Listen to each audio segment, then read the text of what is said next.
Red టీవీలో మీ వ్యాపార ప్రకటనల కోసం ఈ నంబర్ని సంప్రదించండి 6281747728.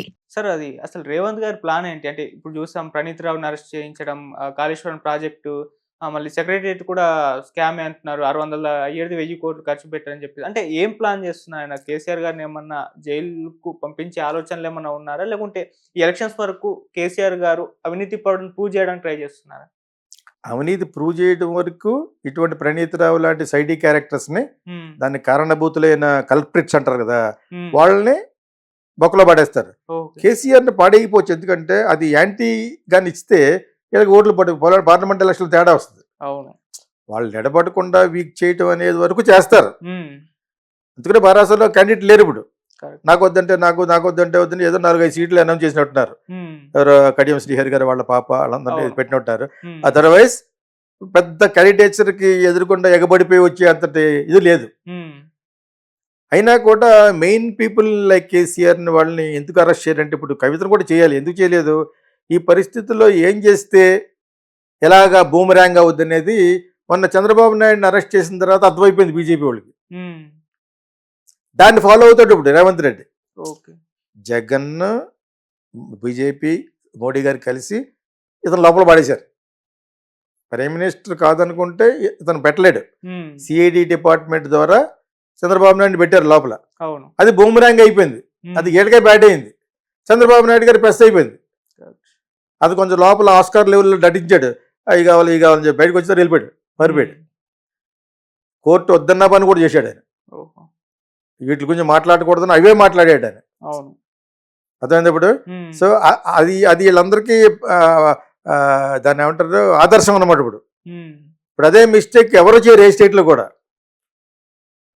అంచేత కావాలని డైరెక్ట్గా జైల్లో ఎందుకు పెట్టారంటే వాళ్ళ పార్లమెంట్ ఎలక్షన్ దెబ్బకూడదు, దానికి సంబంధించిన బ్యూరోక్రాట్స్ని పెడతారు లోపల.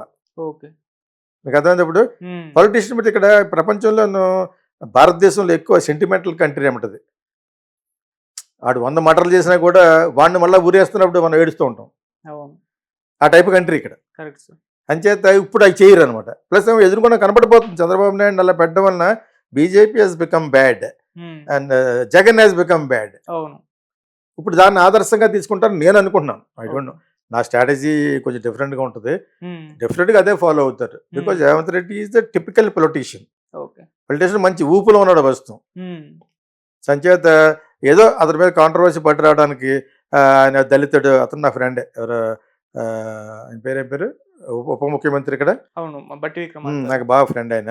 సో అతను ఏదో సీట్ వేసారు, నాకు అది కాదని చెప్పాడు ఆయన బయట. ఏమన్నా ప్లేట్ మీద కూర్చున్నాడు, ఆయనకి వీలుగా ఉండే ప్లేట్ మీద. దాన్ని కూడా వక్రీకరించడానికి వాళ్ళ బీఆర్ఎస్ ట్రై చేశారు ఏదో విధంగా అతని మీద గెంటేయడానికి. అతనికి ఏం కావాలి, రేవంత్ నేను ఆ సీట్లో కూర్చుంటా కూడా కూర్చోవచ్చు, ఇతను వెళ్ళి ఆ సీట్లో కూర్చోండి ఇంకా పేరు వచ్చేస్తుంది కదా. అసలు వాళ్ళ దృష్టే లేదు వాళ్ళకి. వీళ్ళు వాళ్ళని అనుకోవడం ట్రై చేస్తారు, కానీ వీళ్ళు అరెస్ట్ చేయరు. They will wait for some time అని నేను అనుకుంటున్నాను. I don't know sir. మన దగ్గర కూడా సెంటిమెంట్ ఉంది సార్, బాగా మంది నమ్ముతారు ఎవరైనా పొలిటీషియన్ జైలుకు వెళ్ళొస్తే నెక్స్ట్ సీఎం అయిపోతారు అని చెప్పేసి. అంటే అప్పుడు జగన్ గారిని చూసాము, మళ్ళీ ఇప్పుడు చంద్రబాబు గారిని కూడా అంటున్నారు, మళ్ళీ రేవంత్ రెడ్డి గారిని చూసాము. సో అటువంటి పరిస్థితి అంటే ఆ సెంటిమెంట్ నమ్ముతున్నారు, మీరేం చెప్తారు? సెంటిమెంట్ కాదు, అది వర్కౌట్ అవుతుంది. చంద్రబాబు నాయుడు జైలుకి వెళ్తే బాధపడిన వాళ్ళు ఒక 70-80% ఉన్నారు. ఓకే, వాళ్ళందరూ కానీ ఎన్ని పక్కన పెట్టి చేసేస్తే ఆయన సీఎం అవుతాడు. జైలుకి వెళ్ళేందుకు అవుతాడని అది ఎప్పటి నుంచో స్వతంత్రం వచ్చినప్పుడు ప్రతి ఒక్కరు చెప్పుకుంటూ ఉంటారు. మా తాతయ్య గారు జైల్లో ఉన్నాడు అంటాడు ఎవడు మీ తాత, వాళ్ళ ఫాదర్ తెలియదు మనకి. ఇప్పుడు గొప్పగా చెప్పుకుంటారు కదా, మా గ్రాండ్ ఫాదర్లో స్వతంత్రం కోసం పోరాడి ఉప్పు సత్యాగ్రహంలో వెళ్ళి ఏదో కౌరులు చెప్తూ ఉంటారు కదా. నిజంగా వెళ్తూ వెళ్ళి ఉండొచ్చు, అదో గొప్ప. ఇప్పుడు చాలా కష్టపడి పైకి వచ్చాను అని చెప్పేసి సినిమా ఫీల్డ్లో మా జనాలకి ఎలా దగ్గర అవుతారో, రజనీకాంత్ నేను టికెట్లు అమ్ముకున్నాను, అది ఎక్కువైపోయింది ఒకప్పుడు. నేను ఏదో లారీ కింద పడుకున్నాను, అడుగుతున్నాను. సినిమా ఫీల్డ్ అదొకటి సెంటిమెంట్కి పడిపోతారు అక్కడ. అవును, అర్థమైందా? ఇదంతా చేస్తుంటే ఒకసారి ఆ మ్యూజిక్ డైరెక్టర్ పేరు చెప్పను నేను, అతను నిజంగా కూడా అలా బతికాడేమో, నేను రక్ష దొక్కున్నాను అన్నాడు. రజనీకాంత్ బస్ టికెట్లు అమ్ముకున్నాగా చెప్పుకుంటే ఎంత పైకి వచ్చాడు కాబట్టి నేను ఎంతకంటే దరిద్రం ఏం చెప్పాలని ఆలోచించాడు.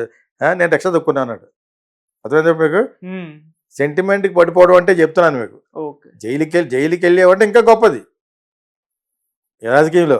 ఉమ్, ఎప్పుడో జరిగిపోయిన స్వతంత్రం వచ్చే ముందు జైలుకి వెళ్ళే వాళ్ళు కూడా చెప్పుకుంటారు మన కుర్రోళ్ళను. ఉమ్, మా గ్రేట్ గ్రాండ్ ఫాదర్ జైల్లో ఉన్నాడు, ఏమైనా మర్డర్ చేసాడు అంటాం అనుకో, చాలా కోపం వచ్చేద్దరికి. లేదు, స్వతంత్ర రాగ కోసం పోరాడాడు, బొంగు పోరాడలే, ఏదో అందరితో నలుగుతో పాటు 5 రోజులు ఉండి ఉంటాడు. అవును.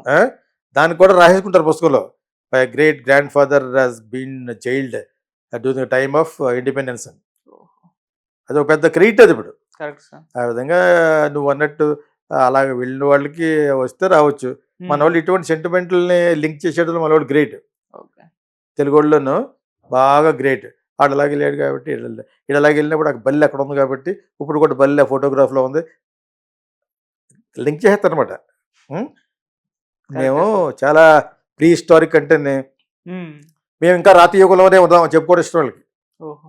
ఇలా రాతి యుగం కాబట్టి ఏంటిది, ఆడు జైలుకి వెళ్ళింది కొన్ని వేల కోట్లు తినేసాడని అవును కదా. ఇప్పుడు కూడా వెళ్ళొచ్చు. ఓడిపోతే ఫస్ట్ జైలుకి వెళ్ళేది చంద్రబాబు నాయుడే. కరెక్టే సార్. అయిపోయిందా? ఏంటి, జగన్ ఓడిపోయినా జగన్ వెళ్ళిపోతాడు. ఎక్కడ విజయం ఉంటుందో వాళ్ళనే పట్టుకుంటారు వాళ్ళు బీజేపీ వాళ్ళు. అవును. ఓడిపోతే నీ గొయ్యి నువ్వే దొక్కున్నట్టు లెక్క. అంచేత బై హుక్ కార్కు జగన్ గెలవాలి, బై హుక్ కార్కు చంద్రబాబు నాయుడు గెలవాలి. అర్థమైంది ఇప్పుడు? అర్థమైంది సార్. లేకపోతే కరివేపాకులాగా పాడేస్తారు లోపల. ఓకే. అది. Okay sir. ఇక మన స్పీకర్ గడ్డం ప్రసాద్ గారిది ఒక వీడియో వైరల్ అవుతుంది సార్. అంటే ఆయన ఫోన్లో ఎవరితో మాట్లాడుతూ అమ్మ గాంధీ ఆసుపత్రి, ఉస్మానియా ఆసుపత్రికి తీసుకెళ్ళకండి చనిపోతారు అని చెప్పేసి చెప్తున్నారు. ఆ వీడియో వైరల్ అవుతుంది. అంటే ఏంటి? ఆయన అన్నాడా? అవును సార్. మంచివాడు కాబట్టి మంచి చెప్పాడు, కరెక్టే చెప్పాడు. గాంధీ హాస్పిటల్కి నేను ఒకసారి వెళ్ళాను. ఇదేంటిది, ఇది హాస్పిటలా లేకపోతే ఓన్లీ మార్చరీ అనుకున్నాను అనమాట. ఎవరు మా కజిన్ ఎవరో పోతుంది, ఫస్ట్ యాక్సిడెంట్లో పోతే అక్కడ కదా పెడతారు, అక్కడ ఇచ్చి వాళ్ళు నిమ్స్కి అది మార్చాం, అది వేరే విషయం. అది కంపు. ఇప్పుడు ఇంగ్లీష్ సినిమాలు చూస్తూ ఉంటాం, దాన్ని ఏమంటారు, పోస్ట్ మార్టం చేసిరండి, ఎంత నీట్గా ఉంటుంది, అది ఇలా ఉంటుంది. మన దగ్గరికి వెళ్తే డోకెత్తాం, వాడు ఫుల్ రక్తంతో ఉంటాడు అనమాట, ఫుల్ స్పిరిట్ తాగేసి ఉంటాడు. స్పిరిట్ కూడా మందే, అవును తెలుసు కదా, సంజయ్ రెడ్డి స్పిరిట్ లాగా. స్పిరిట్ అంటే మందు, అందులో కొన్ని నీళ్లు కలుపుకుని తాగితే ఫుల్ కిక్లో ఉంటాడు అనమాట, ఒక శాతం ఉంటాడు. అది ఎలా ఉంటుందంటే, అది కొన్ని వందల సంవత్సరాలు కడగకుండా ఉంటే ఎలా ఉంటుందో రక్తంతో ఉంటుంది అనమాట. అది మన పరిస్థితి. మరి అటువంటి హాస్పిటల్లో తీసుకెళ్తే చచ్చిపోతే ఏం చేస్తారు? గాంధీ హాస్పిటల్కి వెళ్ళాడంటే ఇంకా ఫినిష్ అని ఆడంటే ఆయన అంటే నేను అదే అంటాను. గవర్నమెంట్ హాస్పిటల్ దేనైనా అంటారు, కానీ దాన్ని రూపురేఖలు ఇవలాగే కాదు, మంచి హాస్పిటల్ కూడా ఉంటాయి గవర్నమెంట్ అనేది. నేను గుంటూరులో ఒకసారి చూశాను గవర్నమెంట్ హాస్పిటల్. మా దగ్గర పనిచేసిన అతను ఎవరో, విజయవాడ ఫిల్మ్ స్కూల్లో పనిచేసిన అతను, తను లాస్ట్ వెళ్ళాను అక్కడ, ఎవరు తీసుకెళ్ళారు. చాలా బాగుంది హాస్పిటల్లో, ఓన్లీ బయటే కాదు డాక్టర్స్, తనకు మంచి పేరు ఉందన్నమాట. అలా కొన్ని government hospitals are they where many very fantastic doctors are supporting. అటువంటివి ఉన్నాయి. జనరల్గా ఈ గాంధీ హాస్పిటల్కి ఈ మట్టుకు చాలా చాలా బ్యాడ్ ఉంది. బట్ దాన్ని ఎందుకు సంస్కరించరు?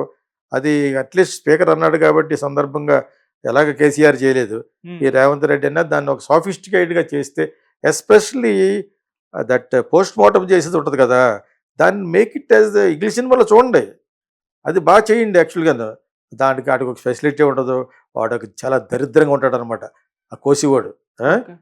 అది మార్చమని నా యొక్క సజెషన్. గాంధీ హాస్పిటల్ అంటే చచ్చిపోతా వెళ్ళట్టే లెక్కంగా.